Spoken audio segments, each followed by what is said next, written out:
da ouvir ao longo deste dia foi o papel da Diocese de Funchal junto à primeira Diocese global e, sobretudo, criar esta representatividade que torna este evento tão grande e também tão expressivo em ensinar a espiritualidade, fé e cultura. É neste contexto que vou aqui apresentar algumas notas que, embora não tragam, talvez possa assim dizer, muita novidade, mas exprimem o que resultou desta grande atividade da missionação portuguesa no mundo, da qual a Diocese de Funchal teve um papel significativo, tendo sido a primeira Diocese global nessa mesma atividade. Para Angola, no que diz respeito concretamente a Angola, posso salientar alguns pontos que marcam o início da Igreja em Angola, e sobretudo estes pontos que vou aqui realçar, porque se nós hoje dissemos que há uma Igreja angolana, isto tem um ponto de partida, e o ponto de partida é obviamente que foi a expedição, a expansão marítima portuguesa, que em finais do século XV, sobretudo no último quarto do século XV, com a chegada de Diogo Cão ao apoio do rio Zaire, portanto, na bacia do Congo, significou o primeiro encontro e o primeiro contato de povos, como dissemos em Angola, e sobretudo também o contacto das autoridades portuguesas com as autoridades locais, no antigo Reino do Congo. É este encontro que se figura como um ponto de partida naquilo que foi o diálogo cristão e o diálogo também cultural, e que situamos a origem do que ao longo dos séculos se construiu e se consolidou como uma atividade missionária que criou e foi recriando com todas as dificuldades envolventes do tempo, quer das situações enfim, sociais, culturais e também não nos podemos esquecer políticas, que de facto resultou na formação e no crescimento da Igreja Angolana. Portanto, como demonstram alguns dados históricos,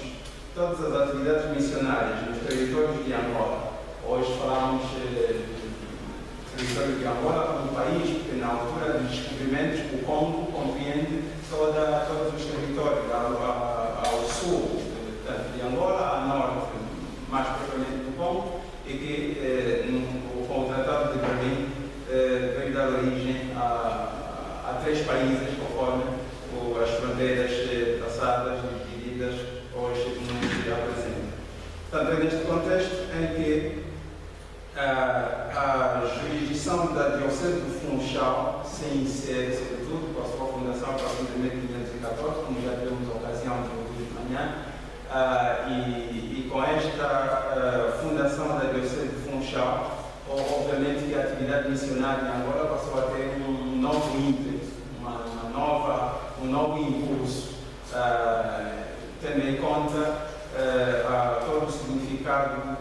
quer espiritual, quer também simbólico e histórico que a Diocese de Funchal veio conferir a toda a atividade missionária, a toda a atividade de evangelização por todos os cantos onde Portugal chegava através dos seus missionários. A Diocese, o dado relevante que é aqui de sublinhar é a criação da Diocese do Congo e Angola, a 20 de maio de 1596, pela bula Super Supercula Militaris Ecclesiae do Papa Clemente VIII, e que depois de ter sido criadas as dioceses anteriores, como a Diocese de Cabo Verde, a Diocese de São Tomé, na qual a Diocese de Congo e Angola pertencia, resultou no desmembramento desta porção de território para se criar uma diocese nova. Portanto, tem tido como seu primeiro bispo o Frei Dom Miguel Homem natural de Pimba. Portanto, com toda a sua formação da doutrina, foi enviado para ser, digamos, o primeiro bispo da diocese do Congo e Angola. Com a criação das novas dioceses em 1533, portanto, cessou a jurisdição da Diocese de Funchal sobre estes territórios. E, portanto, o território do Congo e Angola também faz parte desse capítulo. Significa isto a dizer que, durante a vigência da jurisdição da Diocese de Funchal sobre os territórios do Congo e Angola,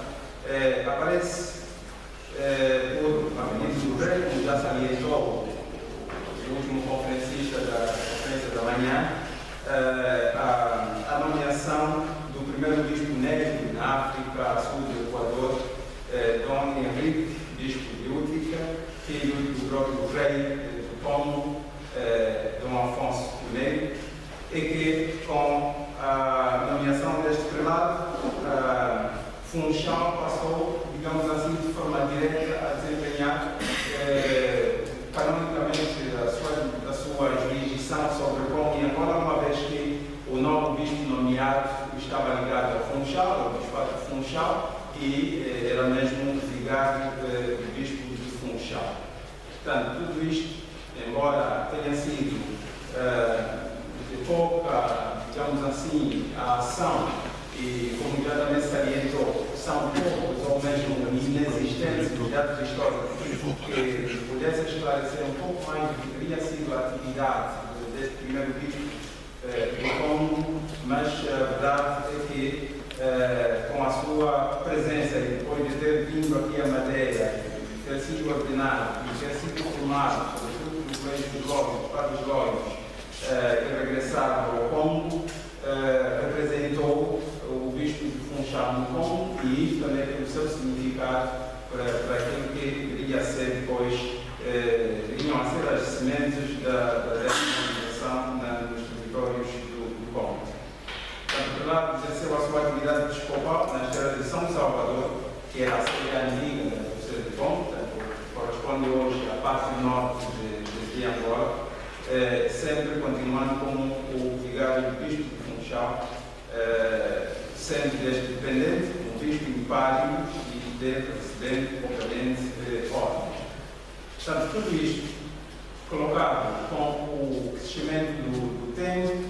as dificuldades não faltaram. Dificuldades que se prendem com questões de saúde, dificuldades que se prendem sobretudo também com a insegurança e sobretudo quando Angola é tomada pelos holandeses de 1900, ocupado de 1641 a 1648, criou-se ali uma situação muito difícil, já no contexto da evolução da Igreja em Angola e mesmo no desempenho da atividade missionária por parte dos missionários portugueses. Quanto à presença da Diocese de Funchal, também neste período se verifica, e sobretudo a pedido da metrópole, mereceu a composição do Conselho Ultramarino de 400 soldados, dos quais 200 eram criados na metrópole e outros 200 na Ilha da Madeira, que assim deveriam arrumar para Angola o mais cedo possível, tendo sido então não mais a existência de fontes relativamente a este dado que confere assim uma certa insegurança naquilo que veio a ser a jurisdição de Portugal sobre todos os territórios do Congo e Angola. Durante muito tempo, a Diocese do Congo e Angola ficou sem bispo. Entretanto, a chegada a Luanda de um novo bispo, Frei Dom Manuel da Natividade, ditou, por parte desta, a transferência da sede de São Salvador do Congo para Angola, sem, no entanto, nenhuma disposição pontifícia sobre tal medida, e fixou-se na cidade de Luanda em 1675, o que certamente levou à designação do que depois veio ser a aplicação do nome para a Diocese de Angola. Desta forma, em Angola, o catolicismo teve uma certa penetração fácil, acompanhando a campanha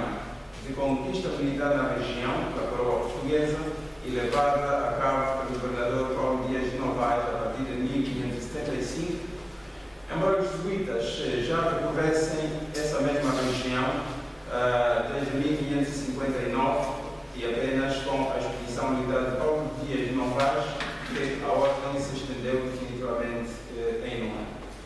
Portanto, tudo isto proporcionou a um desenvolvimento com, digamos assim, alguns desastres pelo meio, da ação missionária,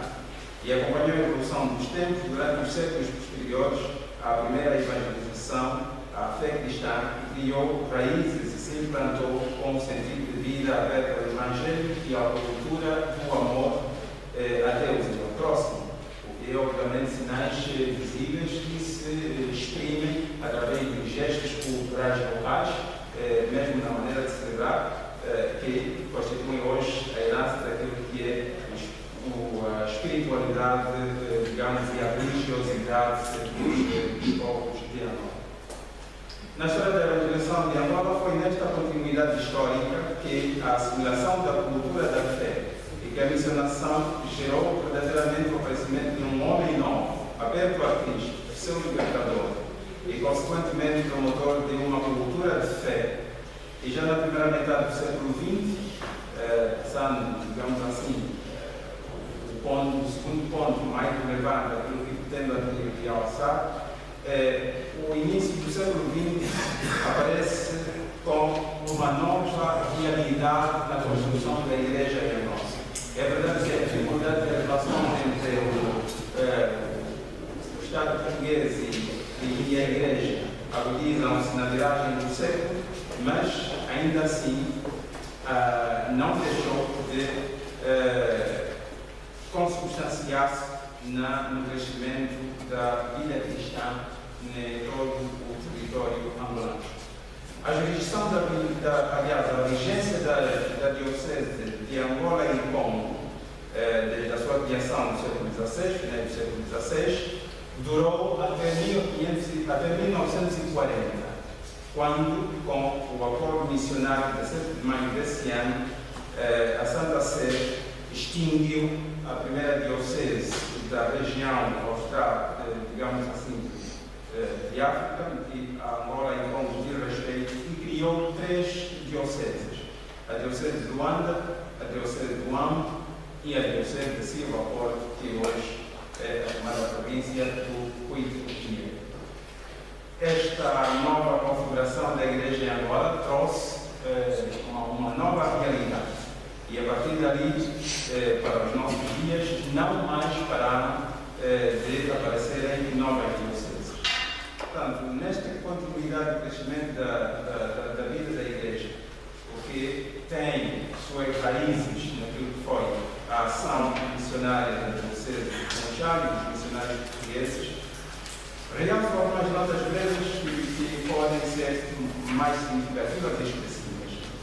Em primeiro lugar, depois da criação dessas 3 novas dioceses ao abrigo do acordo missionário, surgiram logo 5 dioceses. As dioceses de Lubango, a diocese de Malange, a diocese de Luena, a diocese de Luís, a diocese de Benguela, desde 1955 até 1970. Depois da independência, a 11 de novembro do mesmo ano, portanto, de 1975, o país mergulhou numa guerra civil. Tudo aquilo que também a história já nos relata, e, de certa forma, isto trouxe para o desenvolvimento da ação missionária, da ação evangelizadora, inúmeros problemas e dificuldades, sobretudo no que se prende com a atividade de circulação dos missionários para o encontro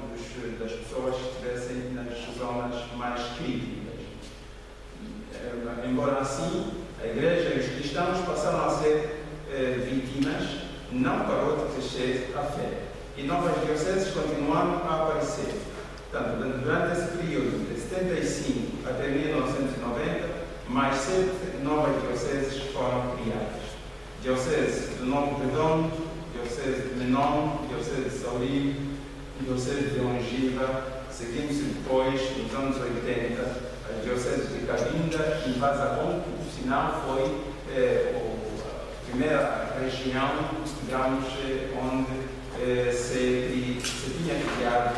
a sede da diocese de Angola e Congo. Durante esse período, a partir desse período até aos nossos dias, A Igreja de Angola tem vindo a registrar sinais de expansão, sinais de consolidação e sinais de um novo ator missionário. São vistos exemplos, as duas visitas papais, a visita do Papa João Paulo II em 1992 e a última visita do Papa Bento XVI em 2009. Portanto, o que hoje temos como Igreja angolana, naquilo que são o conjunto das suas dioceses, que se contam em termos de 19 dioceses, também é sinal desta herança espiritual e cristã do que a Diocese de Funchal desempenhou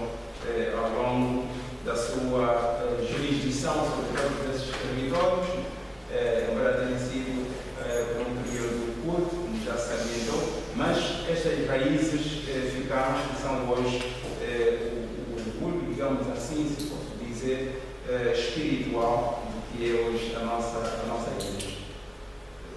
Creio eu que, por aquilo que tinha aqui a dizer, resumidamente, fico nessas notas e que depois, então, naquilo que será o texto, mais ou menos, poderão ser